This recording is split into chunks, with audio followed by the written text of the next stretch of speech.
Fine. Fine. I say it. I know what's right.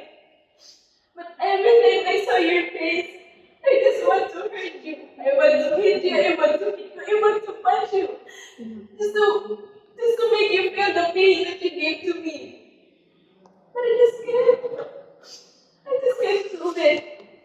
Yes, I let you go, but it doesn't mean that I don't love you. I let you go, but it doesn't mean that I don't want you anymore. Because I know that if I kept fighting for you, I'll be the one who's getting hurt. Then I realize something, that no matter how hard I fight for us, I'll never be the one you choose. That's why, even if it breaks me a lot, I choose to stop. Because the only way to love you now is to set you free.